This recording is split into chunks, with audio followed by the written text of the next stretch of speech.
In just a couple of weeks, Rick and Morty Season 8 will be coming out, so I think this is the perfect time to do my top 5 episodes of Rick and Morty so far. Firstly, I would like to state that there are some episodes that are a lot more deeply emotional and have like a lot more, symbolism and crazy messages.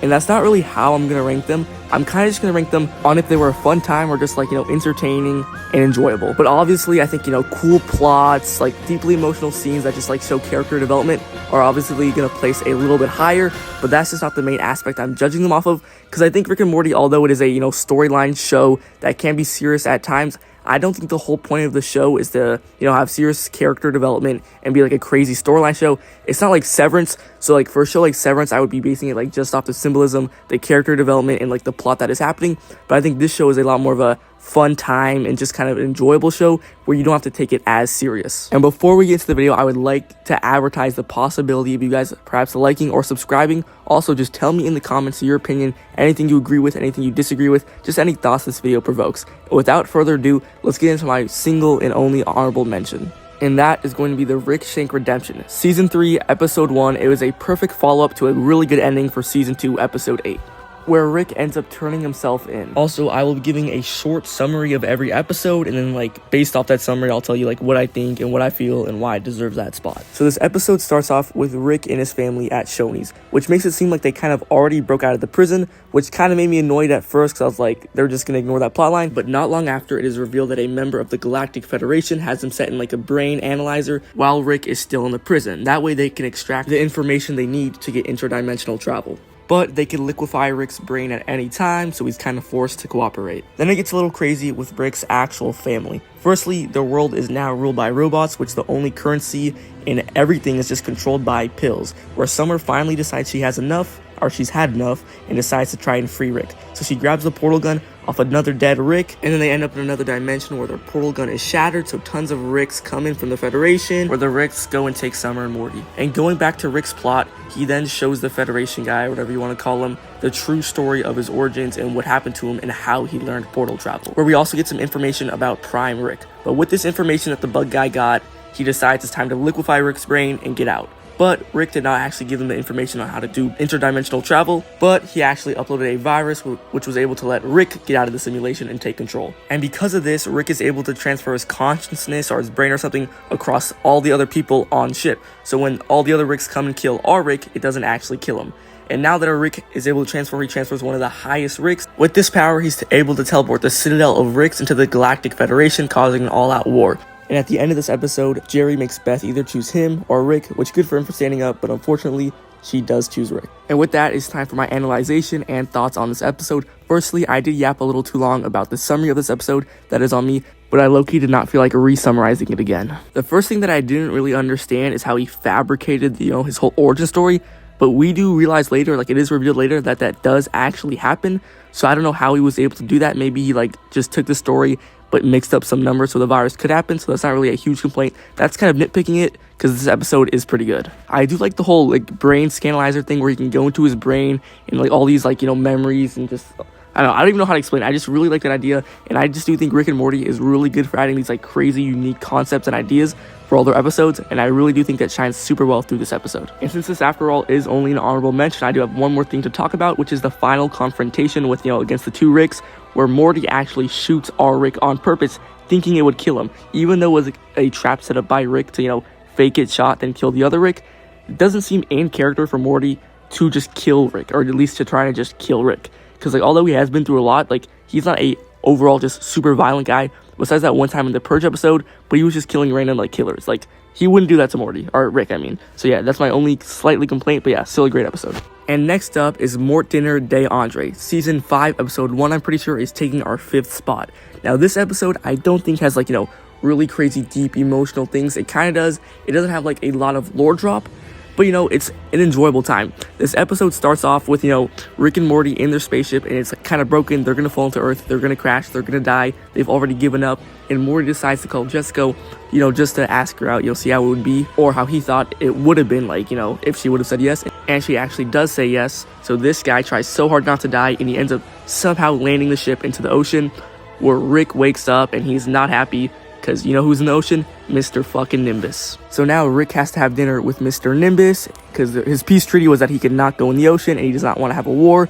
So now he's very mad at Morty, even though he kind of saved his life, which I thought was a little cheap. Like, bro, Chacho, you would have been dead if it wasn't for Morty. And that right there was just the intro to what actually happens in this episode. The main plot is the wine. So the wine, you know, Rick is growing or whatever, you know, aging. He's putting it in another dimension where time speeds up super duper duper fast, as well as the Jessica plot. So while Rick is trying to sweet talk Nimbus and solve out their, you know, treaty, whatever, Rick is going to get the wine in this other dimension. The only problem is he brings one of the, you know, people from the other dimension to his world.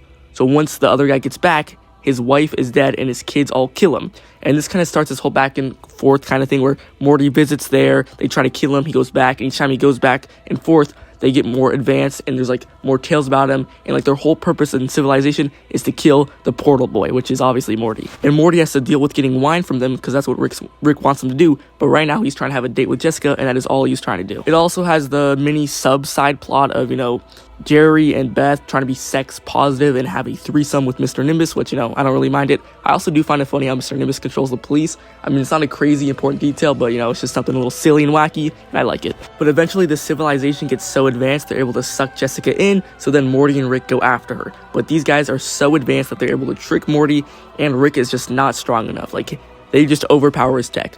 But that is where Mr. Nimbus the goat comes in there, does a couple hip thrusts, throws waters, throws whales, and saves the day.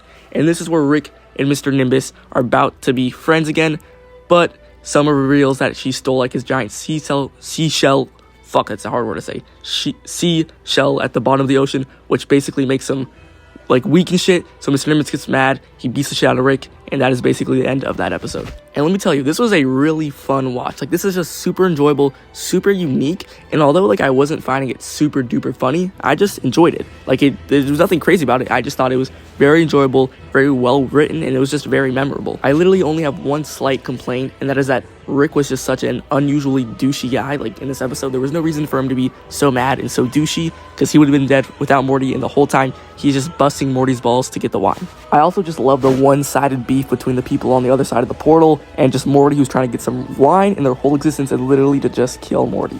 I also just think this is a fantastic idea. Like it was just such a thinker. Like, it just made you think and made you question shit, and, you know, I thought it was just a fabulous idea that they did. They improvised it wonderfully.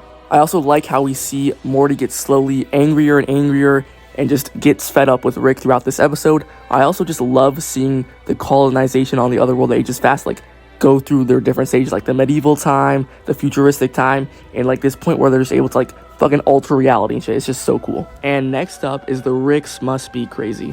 And this was one of those episodes that had an absolutely fantastic idea, and not only did they play off this idea fantastic and just make you think, but it's also such an enjoyable watch with being so intricate and detailed and just so well written. And basically the premise of this episode is that Rick, Summer, and Morty are in their little, I never knew what to call it, it's like a little spaceship, the thing that they always fucking ride, and it basically runs out of battery, where Rick reveals that he made an entire microverse or miniverse or whatever, whichever one he calls it, and they have to go into it and figure out why they are not pumping this little foot pedal to give him gas. While it is revealed that their society doesn't need that anymore because one of their leading scientists has developed a microverse or miniverse, it was ever the one that Rick didn't call it, and this actually makes power for them, so they don't need to use the foot pedals that generate Rick power. So Rick and Morty and the scientists venture into this micro or miniverse where this line is said.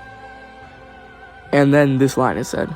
And then there's this Summer subplot where she's trapped in the car and she accidentally kills a homeless man and whatnot, or I mean the car did, and now the military and the police officers are all trying to arrest her, and the car is doing some naughty stuff. But once Rick and the guy he made are in the universe that the guy made, they realize a scientist in that universe is making another universe. So they go into that, and things fall apart there. They all go at war with each other, and Morty goes to live in the forest. Eventually, they all get to their senses, and they get out of that universe, and Rick and Morty are finally able to get back where they started. And Rick considers this successful because his battery is now always going to work, because they know if they don't start powering that pedal or stomping on whatever it's called, that Rick is going to shut off their universe. And I know I'm not the best explainer by any means necessary, but this, like, even with what I'm saying, you guys can understand how good of a plot this is, how good of an idea this is, and how well it was executed. And I mean, there's just so many crazy things happening, and I don't think any of it is done poorly by any means. I think every single thing in this episode was executed perfectly. Even Summer's plot, It's not a thing I would typically be interested in, but they did it very well to where I was pretty interested in that plot. There was even a part where the car defended Summer by making a clone of one of the officers' dead son, and it was just so fucked up, but it was so interesting and such a well thought out idea. And somehow the whole Summer's car fiasco leads to global peace with giant fucking spiders. I don't know how that happened, but let's fucking go. Giant spider peace. Who doesn't want that? Now, coming in our third spot is one of my favorites, obviously. I mean, it's the top 3. It's the third spot. It's a very good episode. It is Total Recall, which I obviously think has a good plot. They execute the plot pretty well, but I think it's just a fun episode. It's just a silly episode that you don't need to take super seriously. And although it doesn't add that much lore or really any character development at all, it's super fun to watch. It's just a great time. So basically, this episode starts off with the family having dinner, or it might be breakfast, with the goat Uncle Steve. The family's having such a fun time. They're all laughing, giggling, taking advice from Uncle Steve, where Rick walks in and just shoots Uncle Steve right in the face, where it is actually revealed that Uncle Steve is an alien, and that the house has an alien parasite invasion. Must have been they stepped on something from one of the other dimensions. So they put the house in lockdown and write the number 6. So that means 6 people are in the house, and if there is more, that means there's parasites. That means there is Morty, Beth, Summer, Rick, Jerry, and Mr. Poopy Butthole. Mr. Poopy Butthole then gives a callback, a Family Guy little cutaway, where it introduces a new character, which gives another cutaway, and this keeps on happening till there's about 70 new characters in the Smith household. And there ends up being so many funny, silly, cool characters like Pencil Sylvester, Ham Samurai, and just all these cool guys that, must have been a blast to come up with and write and make. But eventually all these characters want to get out of the Smith household, which is currently in lockdown, but Rick won't take down the barriers because he knows there is some aliens, but he just doesn't know who. So then Morty and a couple other of these new characters decide to take Rick to the garage to kill him. That way they can unlock this place themselves. But then instead of Rick begging for his life, he just starts insulting and humiliating Morty, which then causes Morty's brain to click, and for him to realize that these parasites can only create pleasant memories, and that's how he knows Rick is real, which I think is a fabulous plot twist. And I feel like that was a nice way to figure out if they were aliens or human parasites, because I feel like if it wasn't for that, these aliens would have been way too damn overpowered. Then we start getting funny cutaways to see if anyone's a human or not, and eventually they are able to kill all the alien parasites to where there's just 6 left, and then Beth starts getting a little skeptical of Mr. Poopy Butthole, so she decides to shoot him. But Mr. Poopy Butthole was actually their friend all along, and Beth just saw an innocent Mr. Poopy Butthole. And that is basically about it with my makeshift summary of this episode, and this was just such an enjoyable and fun episode. I'm assuming you can see from the clips, all these characters were so silly, wacky, and fun, and although they weren't really serious, it was just a blast. I also love the cutaways. There were so many different cutaways here that were all, for the most part, they were all pretty funny. I would never say I laughed out loud, because I don't really laugh out loud while watching shows, but in my head, I'm like, yeah, that was clever, that was funny. And, I just can appreciate what was happening in this episode. And I also do have to say this is a pretty cool concept. It's nothing crazy for Rick and Morty, but, it's just a regular Rick and Morty good concept that was written well. The only slight complaint, I wouldn't say complaint, but skepticism I have with this episode is how Mr. Poopy Butthole was able to think of a story or recall a story that a parasite came from it.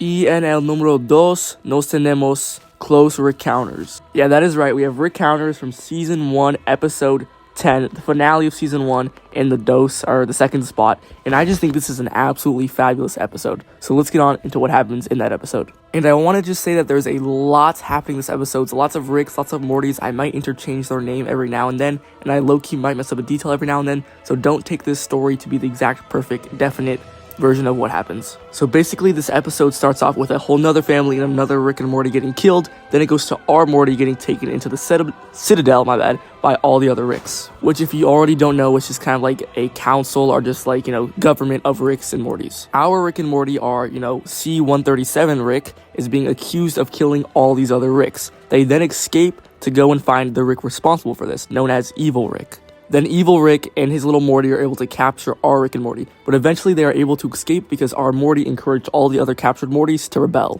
And now we can go to the side plot where all of the entirety of the Smith family besides Rick and Morty are held in their house by tons of other Ricks, or as known as the Citadel. And there's not really much here. All the other Ricks are just trying to find our Rick C-137, but the only really noticeable part, and there's a lot of scenes of this, is our Jerry befriending a retard Rick, or just, I think his name is Doofus Rick, who eats his own poo, which is, kind of funny. It's pretty in character for Jerry.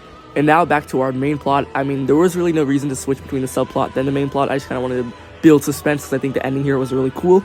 And that is that all the Mortys are able to kill Evil Rick, and then all the trapped Mortys run out, including that Rick's Morty. And as all the other Mortys are running out, you get a close-up on one with an eye patch, and you can actually see that he was controlling the Rick. So the whole time, this little Morty was the mastermind, the evil genius, the villain behind all of this, and he's able to escape as a badass song plays.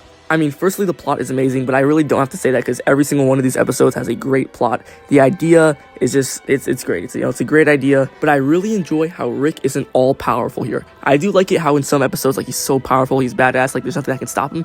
But, like, it doesn't add any stakes. If he's this unstoppable god, there's no really stakes. You're just like, yeah, obviously he's gonna beat them.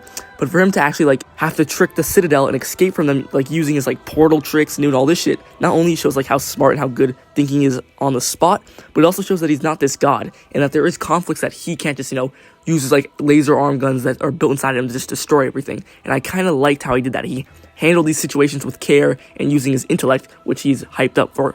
And also, I love how when he's fighting evil Rick and evil Morty, quote unquote, that he gets bested, that he is getting shit on. And this episode is such a lore drop. You learn about the Citadel, the finite curve, I think that's what you call it, and how Rick's kind of just use Morty's to, like, train neurotrap, whatever the fuck, to cancel the brainwaves out so they can't get caught. And it also just shows how unique our Rick is and why he is the main character of the show that we are watching, because he refused to join the Citadel, and he's just smarter than all these other Ricks. And just the whole chase scene and Citadel encounter just shows how big this world is, how many, like, just like how much cool shit that can happen. And I just kind of opened my eyes up for the future seasons.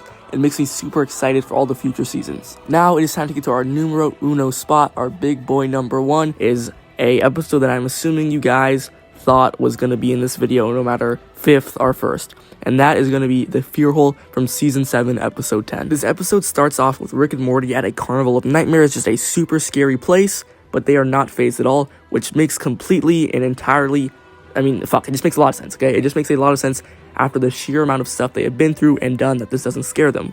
So, a man in a suit just happens to overhear this and suggests something that will surely scare them.